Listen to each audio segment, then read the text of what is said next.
hadani Allah wa iyyakum ajma'in. Riyadhus Shalihin, masih bab ketiga, babus sabri. Hadis ke-30, salah satu hadis panjang di Riyadhus Shalihin tentang raja yang memiliki penasehat, seorang tukang sihir atau peramal paranormal. Ketika sang tukang sihir ini merasa sudah tua, nggak lama lagi harus segera pensiun, dia menyarankan kepada raja agar dikirimkan untuknya satu anak yang cerdas untuk menjadi penerusnya.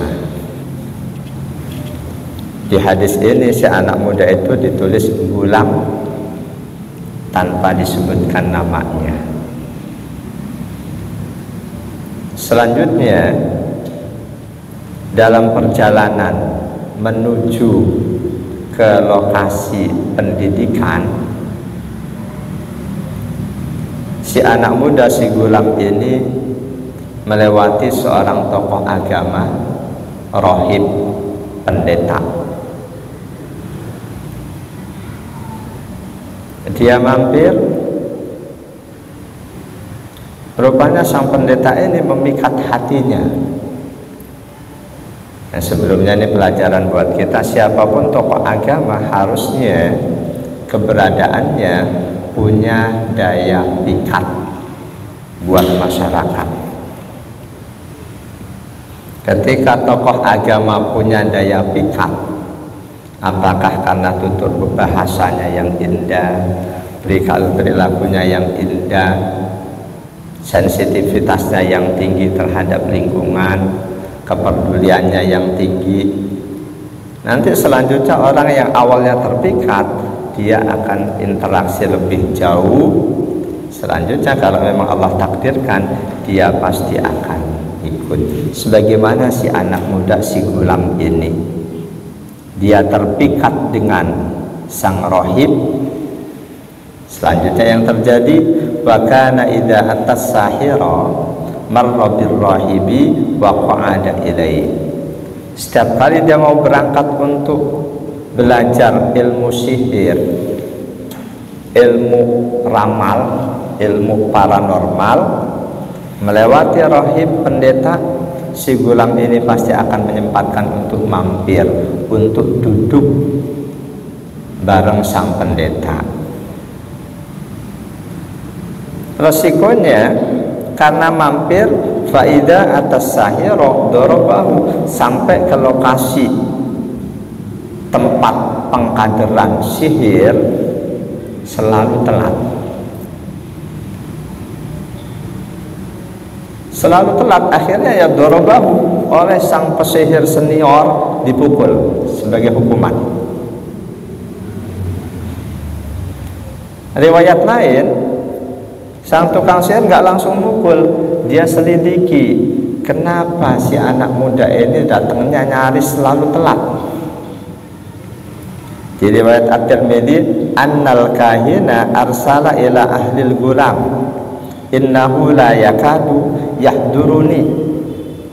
Bahkan si tukang sihir mengirimkan utusan khusus untuk mendatangi keluarga si anak muda ini, ngasih tahu kenapa dia datangnya selalu telat. Waktu belajar cuma 1 jam, dia datang cuma tersisa 10 menit, katakanlah seperti itu. Nyaris dia nggak datang.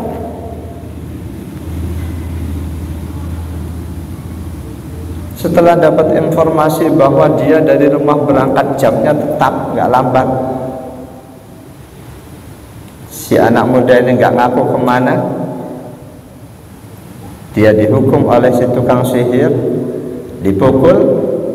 Fasaka dzalika ilar rahib. Pulang dari situ, si anak muda ini mengadu kepada guru spiritualnya, sang pendeta rohib tadi. Sang guru spiritual, sang pendeta, tokoh agama memberikan saran. Kata si tokoh agama, idza khasyitas syahira, jika kamu takut hukuman dari tukang sihir itu, fakul, sampaikan saja alasan, habasani ahli, aku berangkatnya telat, tertahan karena urusan keluarga. Tentu di sini kita harus ingin tahu, kenapa tokoh agama kok ngajarin berbohong? Tokoh agama, ulama dalam Islam, rohib dalam Kristen, kok ngajarin berbohong? Apa itu ajaran baik? Secara usul fikih, berbohong hukum asalnya memang haram. Berbohong hukum asalnya haram. Tapi dalam saat kasus tertentu, situasi tertentu, sesuatu yang haram bisa dibolehkan. Sama halnya dengan makanan-makanan haram. Dalam kondisi tertentu, makanan haram pun dalam kondisi tertentu dibolehkan. Dan pembolehannya itu di Al-Quran langsung. Famanitturra ghayra baghi wala 'adin fala isma 'alaih. Ayat yang berbicara tentang hal-hal yang haram, ada beberapa ayat di situ ada footnote, ada catatan langsung dari Allah. Di Al-Quran ada beberapa ayat. Pertama di Al-Baqarah 173. Innama harrama alaikumul maitata waddama walahmal khinziri wa ma uhilla li ghairillah famanitturra ghayra baghin wala 'adin fala isma 'alaih innallaha ghafurur rahim. Al-Baqarah 173. Innama harrama alaikum, sesungguhnya diharamkan atas kalian al-maitah, bangkai, waddam, darah.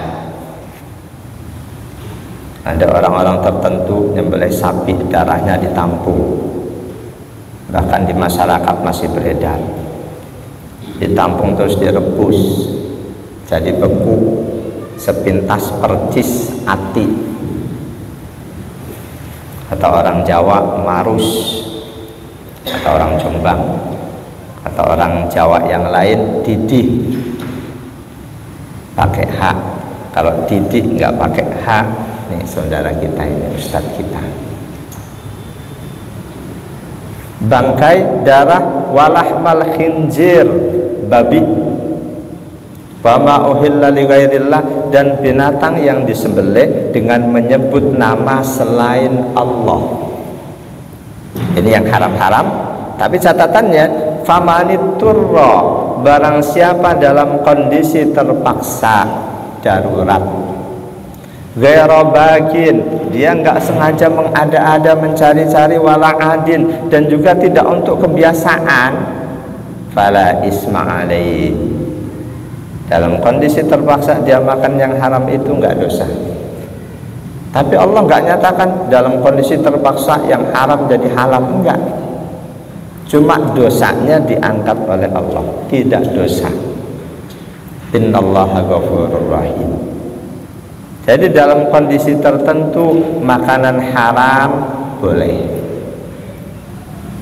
Perbuatan haram semisal berdusta dalam kondisi tertentu sama juga boleh. Nah, si rohib tadi, pendeta, mengajarkan muridnya untuk berbohong. Jika kamu takut sama tukang sihir karena kedatanganmu telat, bilang aja, aku tertahan oleh keluargaku.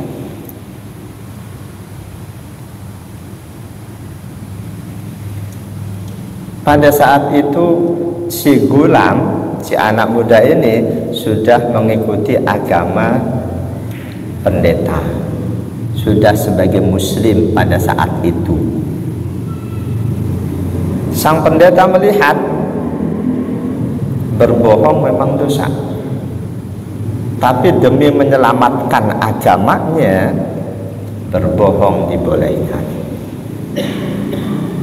Manfaat kebaikan dari telatnya si anak muda belajar ke tukang sihir itu lebih besar manfaatnya untuk agama dia daripada bahayanya berbohong.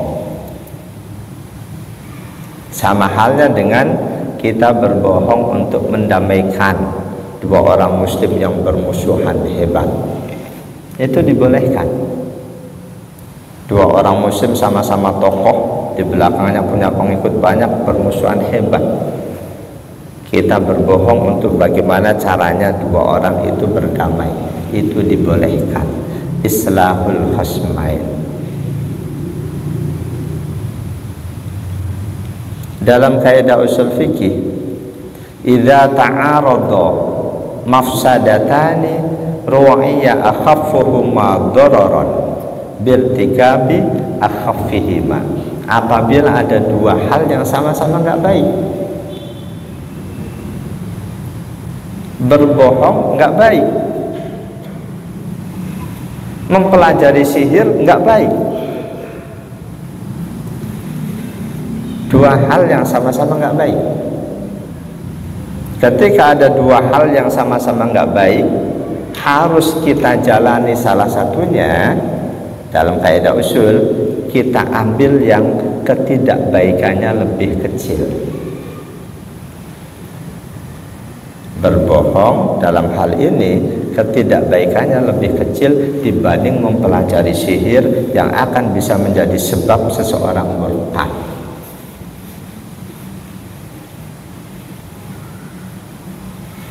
Jamaah dari Allah wa iyyakum ajmain. Jadi sang pendeta ini mengajarkan, kalau kamu takut sama tukang sihir, kemukakan alasan, aku telat karena tertahan oleh keluargaku. Sebaliknya, wa idza khasyita ahlaka, jika kamu takut dengan keluargamu karena pulang dari tukang sihir ke rumah juga selalu telat, berangkat mampir ke pendeta, pulang juga mampir lagi ke pendeta. Jadi si anak muda ini dalam kisah ini lebih banyak waktunya dihabiskan untuk ngaji agama dibanding ngaji sihir, belajar sihir. Jika kamu takut pada keluargamu, fakul, katakanlah, habasanis sahir, aku telat pulang karena tertahan oleh tukang sihir. Fabainama huwa ala dzalik, berhari-hari, berbulan-bulan hal itu dijalani oleh si anak muda. Suatu saat, id ata ala dabatin adimatin, di tengah jalan raya ada rame-rame. Rupanya ada binatang buas menghalangi lalu lintas manusia.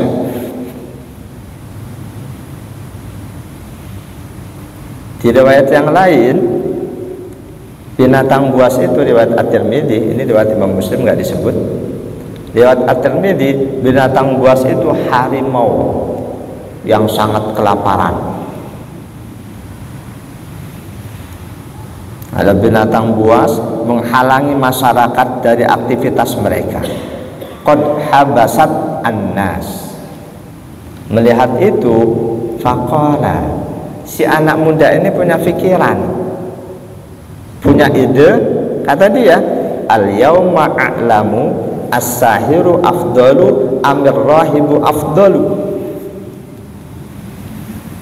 Ini nih kesempatan, kata si anak muda nih, kesempatan untuk aku menguji antara pendeta dan tukang sihir, mana sih yang benar. Ini si anak muda nih, dia yakin betul adanya binatang buas ini momen untuk menguji, untuk mengetahui antara tukang sihir dan pendeta mana yang benar, mana yang lebih baik, yang lebih afdol.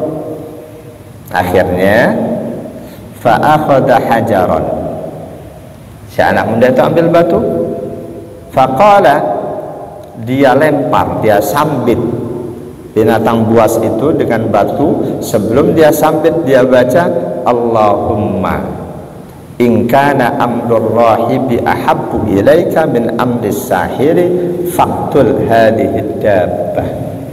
Ya Allah, jika memang ajaran sang pendeta lebih engkau ridhoi dibanding ajaran tukang sihir, mohon ya Allah, bunuhlah binatang buas ini.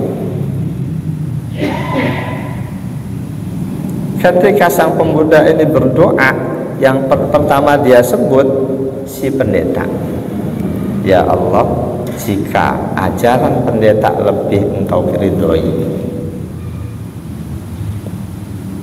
Di situ apa yang diucapkan si anak muda ini isyarat bahwa di hatinya ajaran pendeta lebih dia terima dibanding ajaran tukang sihir.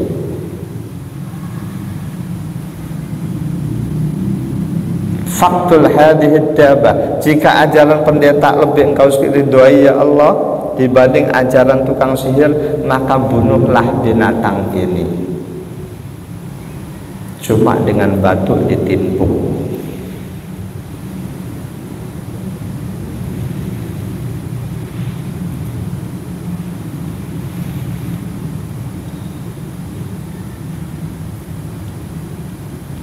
Hatta yamdiyan nasu, sampai manusia bisa melanjutkan aktivitasnya, supaya manusia bisa melanjutkan aktivitasnya. Ya Allah, jika dan selanjutnya. Faromaha, lalu oleh si anak muda binatang buas itu pun ditimpuk, disambit. Faqatalaha, binatang buas itu pun mati seketika. Begitu ditimpuk, binatang buas itu mati disebabkan timpukan itu. Secara akal apa iya harimau cuma dengan batu langsung mati? Bisa iya, bisa tidak. Kalau kena kakinya nggak mati, mungkin kalau kena pas otaknya mati mungkin. Yang jelas di sini menunjukkan ada pelajaran, yang nimpuk memang si anak muda, tapi sejatinya yang menjadikan binatang buas itu mati ya Allah. Dalam ilmu balaghah ini disebut majaz akli. Secara akal dia yang nimpuk, tapi hakikatnya yang menjadikan binatang buas itu mati Allah. Wal fa'ilu hakikatan wallahu subhanahu wa ta'ala. Yang menjadikan binatang buas itu mati hakikatnya Allah, walaupun sababiahnya timpukan si anak muda. Ini kurang lebih di ajaran Islam sama dengan Al-Anfal ayat 17. Falam taqtuluhum walakinallaha qatalahum wa ma ramaita id ramaita walakinallaha rama. Di medan peperangan, bahasa manusia, dia berhasil membunuh musuhnya. Itu majaz akli. Dia lepaskan tombak, lepasan anak panah, musuh kena mati. Majaz akli. Hakikatnya yang menjadikan mereka mati Allah. Nah ini ayat hakikat. Falam taqtuluhum. Mereka pasukan muslim itu bukan membunuh musuh, bukan mereka yang membunuh, walakinallaha qatalahum, Allah yang membunuh mereka. Karena kehendak Allah di perang yang pertama, perang Badar, pasukan muslim sedikit, musuh 3 kali lipat, keok mereka kalah. Manakala Allah nggak kehendaki di perang Uhud, pasukan muslim dengan musuh nyaris seimbang, justru Islam muslim yang kalah. Falam taqtuluhum, kalian bukan membunuh musuh, walakinallaha qatalahum, Allah yang membunuh mereka. Wa ma ramaita id ramaita, Ketika kamu melemparkan batu panas segala macam, bukanlah kamu yang melempar, walakin Allah rama, tetapi Allah yang melemparkannya.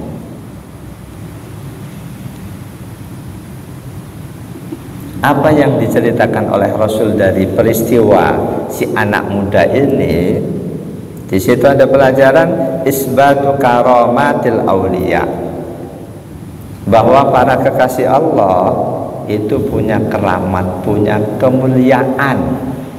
Keramat itu artinya kemuliaan. Di kisah ini rahib si pendeta tadi, Allah berikan keramat, kemuliaan. Oleh si anak muda digunakan untuk apa ya? Untuk wasilah.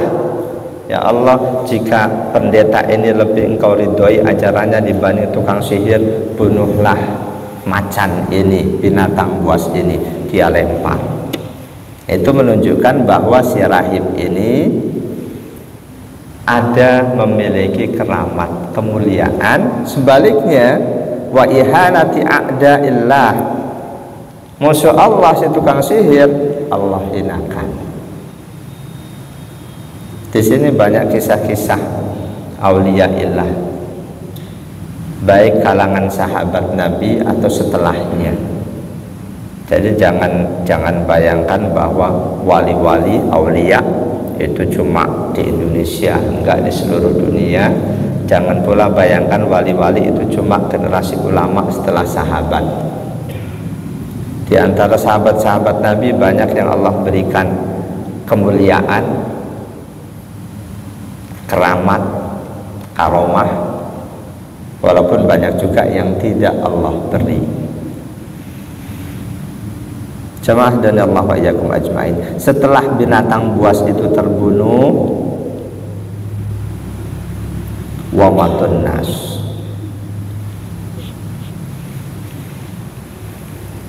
manusia ada dua makna. Mereka, mulut manusia itu nggak bisa di-stop, langsung mengisahkan kisah si anak muda yang berhasil membunuh binatang buas ini. Mulut mereka, mulut masyarakat langsung menyanjung si anak muda ini. Riwayat At-Tirmidzi, fafazi'an nas, begitu si anak muda berhasil membunuh binatang buas, manusia kaget, nggak nyangka. Wa qalu, mereka berkata, qad alima hadzal gulam ilman lam ya'lamuhu ahadun. Benar-benar ini anak muda hebat ini. Dia memiliki satu ilmu yang tidak dimiliki oleh siapapun. Beritanya jadi viral. Setelah binatang buas terbunuh, manusia bisa lanjut dengan semua aktivitasnya, tidak ada lagi yang menghalang. Si anak muda langsung pulang. Fa'atar rahiba, dia datangi guru spiritualnya, sang pendeta. Fa'akhbarahu, dia ceritakan apa yang dia alami di jalan ketika pulang dari tempatnya tukang sihir. Mendapat cerita itu, faqala lahu rahib, sang pendeta menjawab, berkata, bunayya, antal yauma afdalu minni, wahai anandaku, hari ini terbukti kamu punya kedudukan lebih mulia dibanding aku. Ini guru nih jujur ngaku ini. Wahai anandaku, hari ini sudah terbukti Allah berikan kamu kemuliaan lebih dibanding yang Allah berikan kepadaku. Qad balagha min amrika ma ara. Sebelum kamu cerita, berita dari masyarakat sudah sampai kepadaku tentang kehebatanmu dan lain sebagainya. Ini si rahib ini model pendidik yang baik, jujur, menyanjung muridnya ketika Allah berikan si murid itu keistimewaan. Guru harus seperti itu, mengapresiasi muridnya yang Allah berikan kelebihan. Imam Malik mengapresiasi kelebihan yang Allah berikan kepada muridnya Imam Asy-Syafi'i. Banyak kisah-kisah guru teladan. Ini rahib ini termasuk. dia akui, dia terima kelebihan, keutamaan yang Allah berikan kepada muridnya. Qad balagha min amrika ma'ara, sungguh telah sampai apa yang ada padamu, berita yang berkaitan denganmu kepadaku.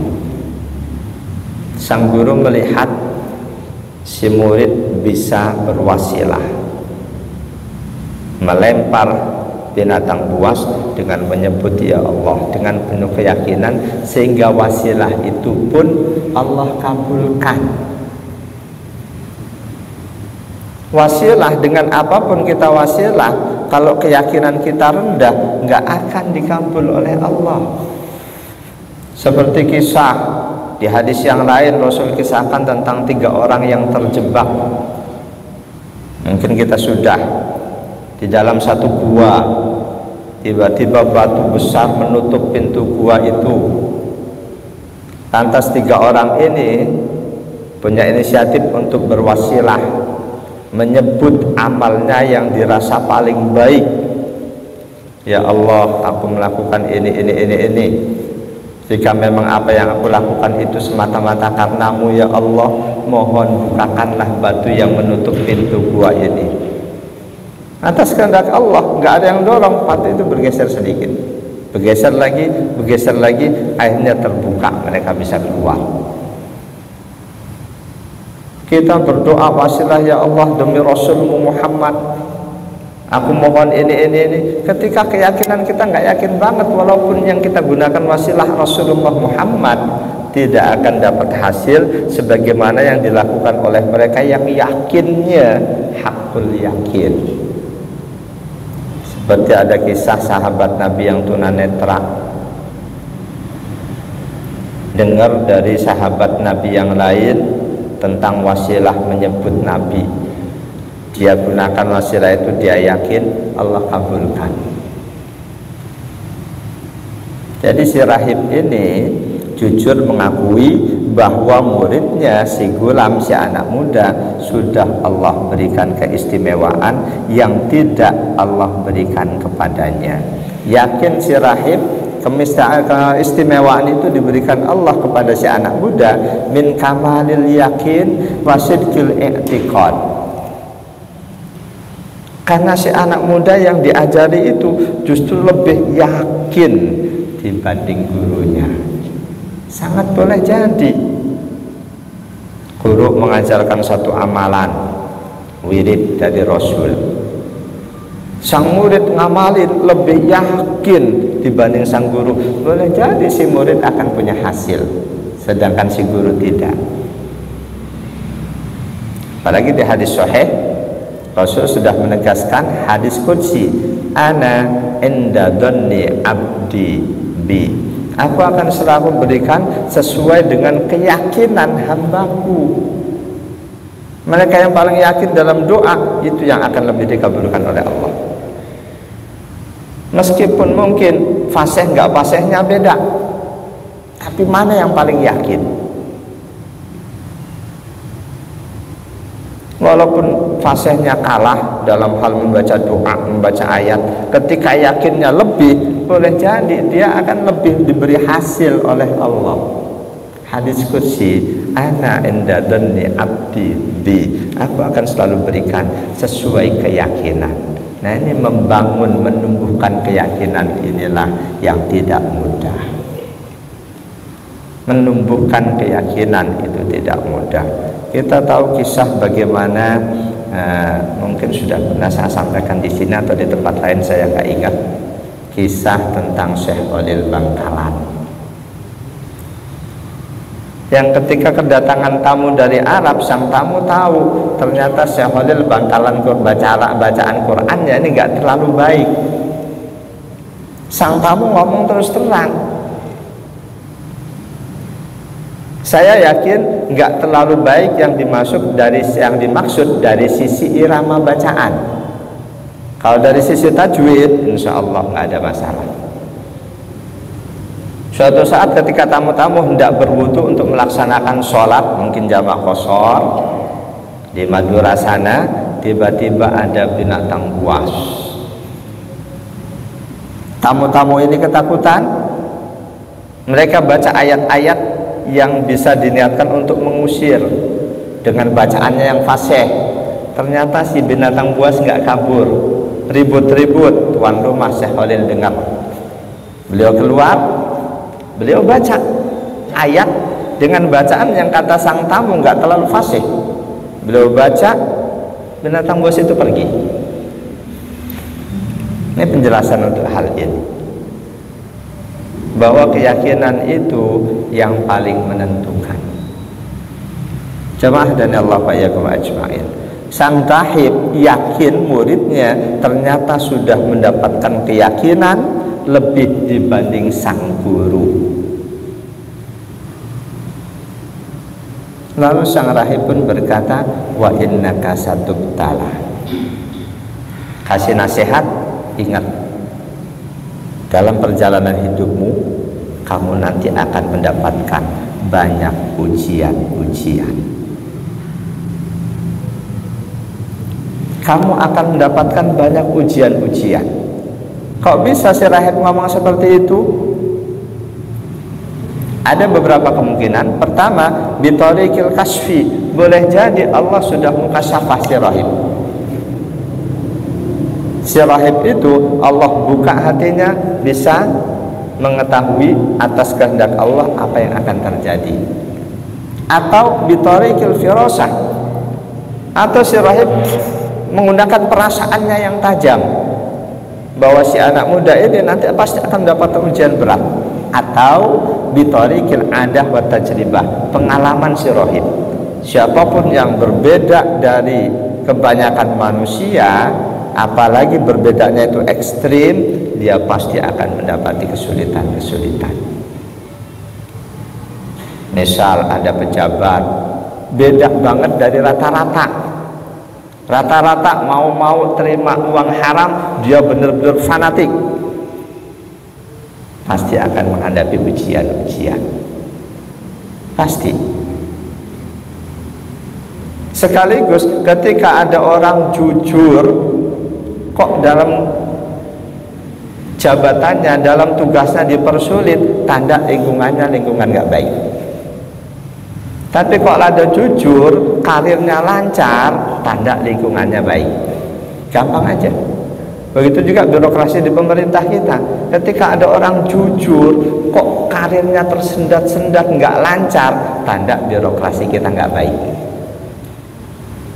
Itu sudah gampang itu, menandainya. Jadi sang guru ngasih peringatan ke muridnya, innaka satubtala, kamu hati-hati, nanti akan menghadapi banyak ujian-ujian.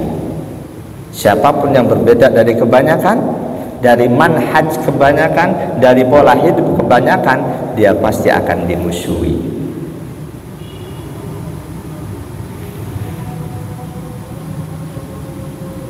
Lalu di kalimat berikut ini, bukan untuk mencela si rahib, fa inibtulita, jika nanti kamu betul-betul menghadapi ujian itu, fala tadul alayya, jangan kamu sebut-sebut namaku. Ini si rahib nih, tanda apa ini? Ini mungkin sisi kekurangan si rahib, ada ketakutannya. Tapi insya Allah untuk yang ini kita tidak ambil pelajaran. Kita ambil pelajaran dari yang baik-baik. Insya Allah kita lanjutkan di kesempatan berikutnya. Subhanakallahumma wa bihamdika, asyhadu an la ilaha illa anta, astaghfiruka wa atubu ilaik. A'udzu billahi minasyaitonir rajim. Bismillahirrahmanirrahim.